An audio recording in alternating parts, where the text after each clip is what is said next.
Hello అండి, నమస్తే. నేను మీ సృజన. ఈరోజు మన ఛానల్లో మంచి టేస్టీ అండ్ క్రిస్పీ ఆలూ బజ్జీని మనం ప్రిపేర్ చేసుకుందాము. అందుకు వచ్చేసి ముందుగా ఒక కప్పు శనగపిండిని ఒక బౌల్లో తీసుకున్నాను.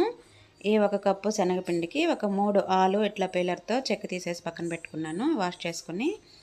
ఇప్పుడు ఇందులో వచ్చేసి వామ్ అండి, వామ్ కొంచెం ఇట్లా నలుపుకొని వేసేసుకుందాము.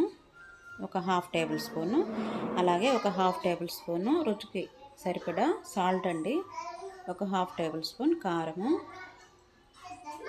వాటర్ పోసుకొని మరీ మందంగా కాకుండా కొంచెం మరీ జారుగా కాకుండా మీడియంగా ఈ కన్సిస్టెన్సీలో కలుపుకుందాం. అలాగే ఒక 2 టేబుల్ స్పూన్స్ బియ్యం పిండి, సోడా ఉప్పు ఒక చిటికెడు తీసుకుని కలిపేసుకుందాం అండి. చూడండి, ఈ కన్సిస్టెన్సీలో పిండి ఉంటే మనకి బాగా వస్తాయి. ఇప్పుడు ఆలు వచ్చేసి ఇట్లా నేను కట్ చేసి పెట్టుకున్నాను, సన్నగా పీసెస్ని కట్ చేసుకున్నాను చాక్తో. ఇప్పుడు ఇవి వచ్చేసి పిండిలో వేసుకొని కలిపేసుకుందాము.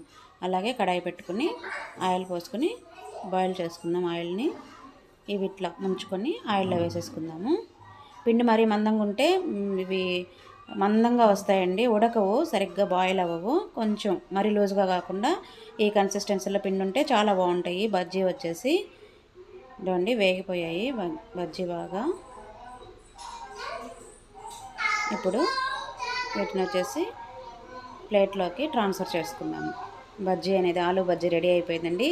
ఈవినింగ్ టైము పిల్లలకి స్నాక్స్గా పెడితే చాలా ఇష్టంగా తింటారు.